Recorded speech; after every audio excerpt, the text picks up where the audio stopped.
Bonjour, bon après-midi, Valentin sur Étoile Inès TV. Bonjour, en tout cas, grand démarche de vous retrouver encore une fois aujourd'hui. Bonne année, bonne année, bonne année, bonne année. En tout cas, c'est une grande joie de vous retrouver. En tout cas, quelle année ça a été 2025. En tout cas, on l'a fait par la grâce de Dieu. Comme un peu, on le dit dans la Bible, ce n'était ni par nos efforts, ni par comment on le dit là, ce n'est ni par ma force, ni par ma puissance, mais par la grâce de Dieu. C'est grâce à Dieu qu'on se retrouve, on va encore une fois entamer cette année 2026. Grâce à Dieu, on a terminé une année. Grâce à Dieu, on commence une autre. En tout cas, toutes les bonnes choses à vous. Bonne fête vraiment à tous les balandillons sur Étoile TV. En tout cas, grande fête à vous. Et je vous prie vraiment de passer des très bons moments dans la présence de Dieu parce que ça ne sert à rien de passer la nuit dehors, fêter dehors, boire et qu'on sort parce que je sais qu'il y a ceux-là qui vont perdre leur vie en ce jour même. Il y a ceux-là qui vont perdre leur vie. Ce n'est pas une volonté, mais c'est une réalité. Ça se passe toujours comme ça. Chaque fin d'année, il y a toujours des personnes qui meurent. Alors soyez prudents. Ça ne sert à rien de sortir dehors, chercher à faire du n'importe quoi.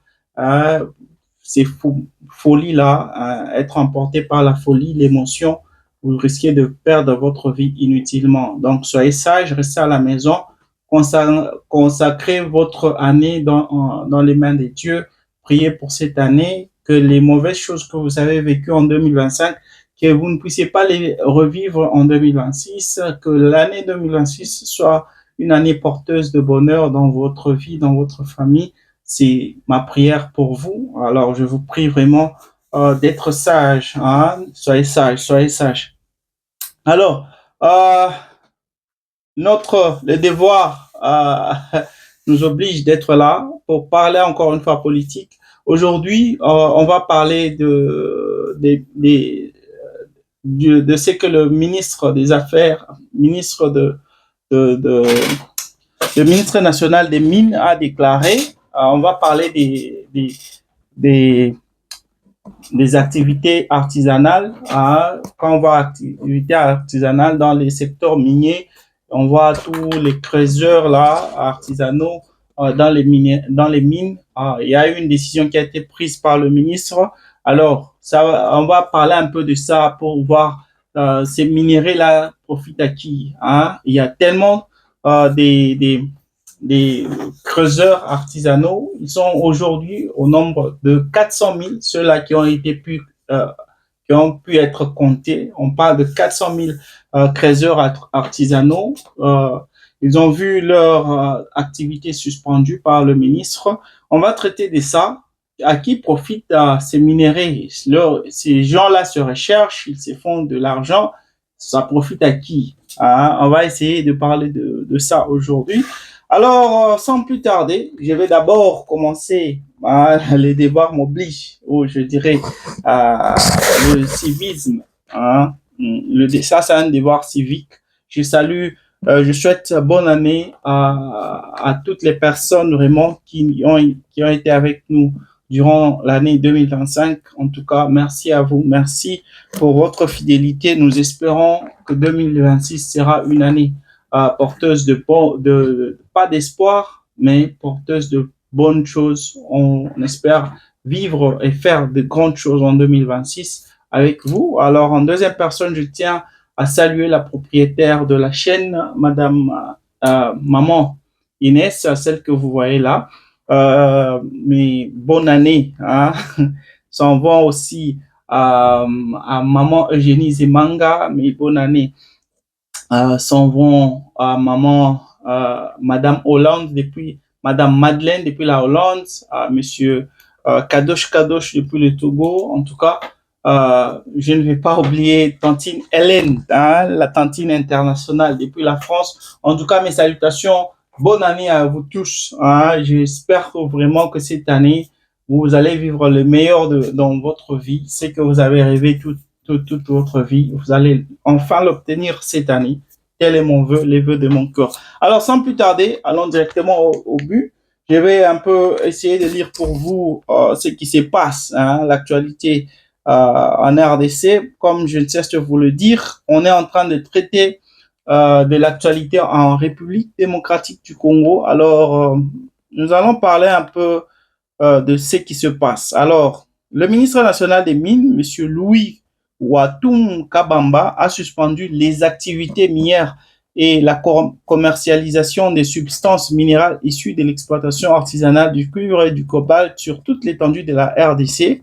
Cette décision prise par arrêté suscite de vives inquiétudes au sein des acteurs du secteur minier artisanal, notamment à Kolwezi. Le président provincial du réseau de négociants miniers du Congo, Monsieur Moutra Mutunda, plaide pour la levée de cette décision. Il estime que l'arrêt brutal des activités des creuseurs affecte des milliers de familles vivant de l'exploitation artisanale et pourrait provoquer des tensions sociales. Si les creuseurs, là ce sont ces mots, si les creuseurs artisanaux ne travaillent plus, il y aura des tensions sociales. Nous sommes face à une équation compliquée, nous ne savons pas quoi faire. Le jour où l'arrêté ministériel a été publié, les mouvements ont été interrompus par les carrières. Dans les carrières, tous les services ne fonctionnent plus, même les négociants ont arrêté le travail.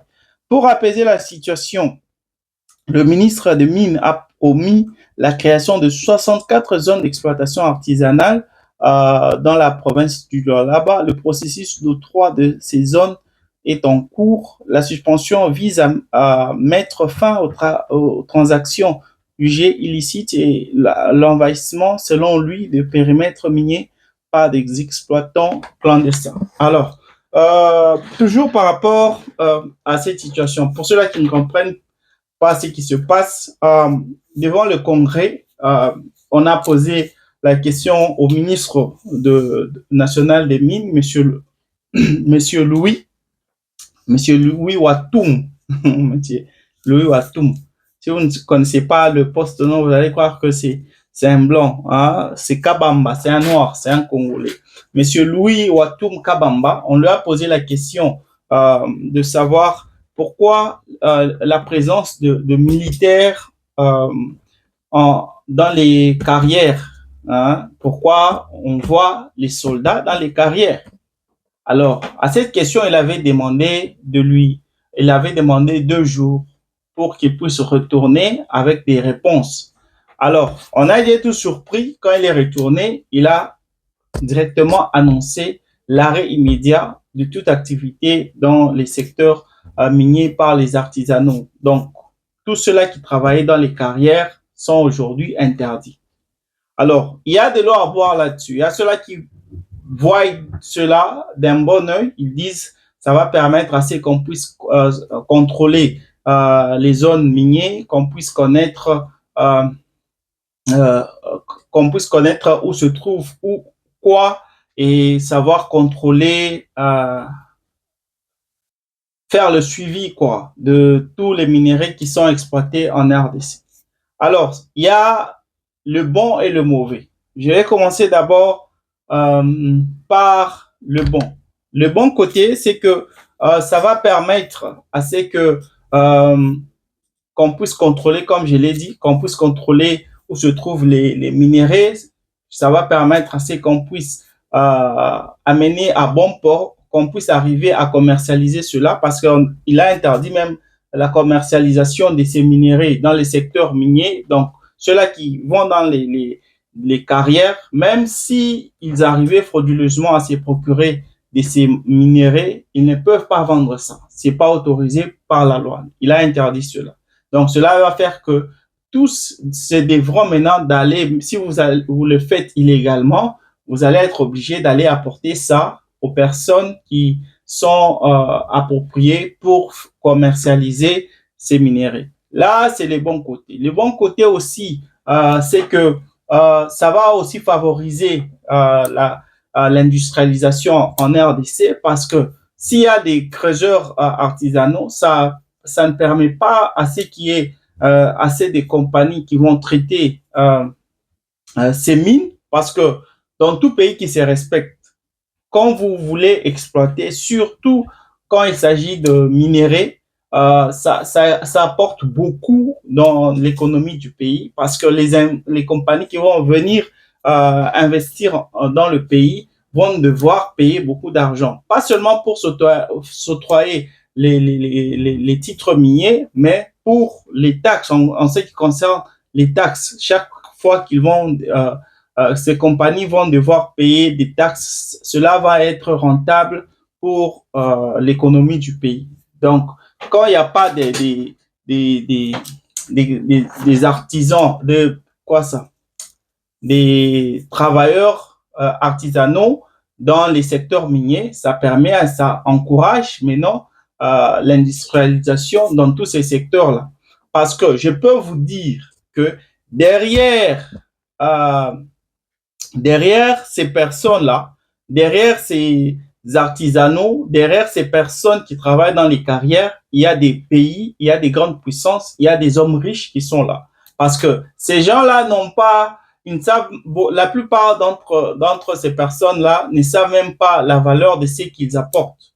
Il y a même un documentaire là que j'avais suivi que ces gens-là passaient toute la journée dans le sous-sol pour se faire payer se faire payer 4 dollars par jour. Il y a cela, ça peut être vrai dans certains cas. Il y a ceux-là qui ne savent pas la valeur de l'or qu'ils sont en train de tirer du sous-sol congolais. Il y a ceux-là qui ne savent pas la valeur du cobalt. Il y a ceux-là qui ne savent même pas que ce cobalt, ça, c'est ce qui est utilisé pour la fabrication des téléphones, de smartphones, des ordinateurs. C'est utilisé aujourd'hui même dans l'intelligence artificielle. Donc, le cobalt, c'est le futur même, c'est le présent et le futur même du monde, de l'économie mondiale, parce que tout fonctionne avec le cobalt aujourd'hui. Vous allez voir la guerre qu'il y a entre la Chine et les États-Unis, parce que c'est une guerre de puissance. On veut développer plus de technologie, on veut plus exploiter l'univers. Alors, on a besoin de tous ces minéraux-là pour arriver à achever les projets que l'on se fait. Alors, ça va permettre à ce que les compagnies puissent venir investir en RDC. Les compagnies vont devoir payer des taxes en RDC et cela va profiter au gouvernement congolais. Alors là, c'était dans le bon sens. Toujours dans le bon sens aussi, toujours dans le bon sens, ça va permettre à ce qu'il n'y ait pas mort d'homme aussi, ou bien minimiser les nombres de morts par effondrement. Parce qu'il y a beaucoup de risques pour les personnes qui vont exploiter cela. Il y a des risques d'effondrement, il y a des risques,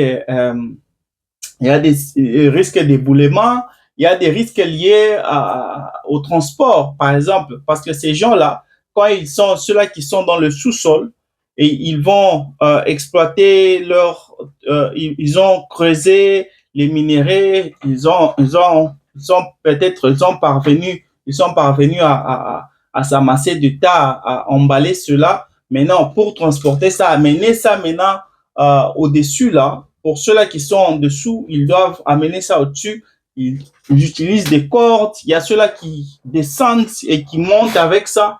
Donc, le risque de transport, parce que ça pèse ces trucs-là, et vous pouvez facilement tomber, ça peut tomber sur vous. Donc, il y a des risques, il y a des personnes qui meurent juste parce que elles ont mal transporté ces trucs-là, ou ces minéraux-là. Donc, il y a beaucoup de risques, il y a des personnes qui meurent. Dernièrement, on nous a parlé de 32 personnes qui sont mortes, toujours dans la même province du Lualaba. Il y a 32 personnes qui sont mortes par éboulement. Vous voyez, parce que ces gens-là, quand ils creusent là, ils laissent des trous. Ils vont peut-être descendre encore un peu plus bas. Donc, tout ça n'est pas structuré. Cela fait que euh, le risque d'éboulement, les risques d'effondrement est tellement élevé parce qu'il n'y a rien, ils ne sont pas contrôlés, ils font leur truc selon eux. Donc, s'ils trouvent que ici, il n'y a rien, nous devons aller à gauche, ils vont à gauche, ils ne cherchent pas à couvrir d'abord les trous qu'ils ont laissés là, les risques qu'il y a là-bas, eux cherchent seulement les minéraux, hein, la matière. Alors, il y a beaucoup de risques. Ça va permettre à ce qu'on puisse éviter tous ces risques-là. Alors, dans ce qui est maintenant du côté négatif, toujours par rapport à ça, le côté négatif c'est que de cette décision du ministre, c'est que les personnes qui profitaient de ça, je vous ai parlé en début de l'émission que il y a des personnes qui sont derrière ça. Il y a la présence de, de soldats dans les mines. Dans les mines. Il y a un journaliste, je vais même oublier son nom, il avait même fait un documentaire, il était descendu dans les mines et cherchait à comprendre ce qui s'est passé là-bas. Il avait trouvé des soldats là-bas, il a trouvé des soldats qui étaient là, il y a des soldats qui travaillent là-bas, qui protègent les personnes que ces journalistes avaient trouvées là-bas. Donc, les soldats protègent s'il y a par exemple un gisement qui est exploité par les Chinois, ces Chinois sont protégés par des soldats et ces soldats-là menacent aux inspecteurs. Donc, quand l'inspecteur général fait son boulot, inspecter les secteurs miniers, quand ils arrivent là, les soldats les empêchent même d'aller fouiller les documents pour vérifier si réellement ces Chinois ont rempli toutes les modalités administratives pour travailler ou exploiter les minéraux congolais. Alors, ces gens-là ont même des personnes à Kinshasa, dans le gouvernement, qui les protègent. Donc, vous arrivez là, est-ce qu'on peut avoir votre document? Eh, bokosala ni bosa elo côté. Hein, biso toza ba konzi kuna bazo protéger biso tozo sale la batoana. Et c'est vrai quand vous appelez ces gens-là, ces personnes-là, vous allez trouver que ces personnes-là ont des autorités qui ont autorisé à ces soldats-là d'être là-bas pour protéger ces Chinois ou ces Libanais là-bas. Vous voyez. Alors, le ministre prend une décision pareille, ça, c'est bien, j'ai donné le côté positif de cela, mais le côté négatif, c'est que ça va, premièrement, il y a un risque, encore une fois, parce qu'il y a, c'est bien de prendre des décisions, mais il faut qu'il y ait suivi. C'est-à-dire qu'il y ait des personnes qui puissent descendre sur le terrain pour vérifier la faisabilité ou la praticabilité de tout ce que le ministre a décidé. Si on dit on ne permet pas aux, aux, aux travailleurs artisanaux de travailler dans les secteurs miniers, il faut qu'il y ait des gens qui descendent là-bas pour vérifier réellement que cela ne se passe pas. Là, c'est de un. Et puis de deux, quand ça va toujours créer, s'il n'y a pas suivi, il y aura corruption. C'est-à-dire, il y aura toujours ceux-là qui vont commencer, on va chasser tout le monde, mais il y a aussi ceux-là qui seront autorisés à le faire en catimini pour que les autres ne sachent pas. Et ces personnes-là qui vont être autorisées seront obligées de payer ou verser de l'argent aux personnes qui contrôlent ces secteurs miniers-là. Troisième point négatif, cela va créer des tensions sociales. Dans quel sens? Ces personnes-là, comme il y a présence des soldats dans ces secteurs miniers, ça va faire que les soldats eux-mêmes peuvent commencer à exploiter ces minéraux. Ils vont s'approprier quelques jeunes. Vous travaillez ici, vous travaillez pour nous.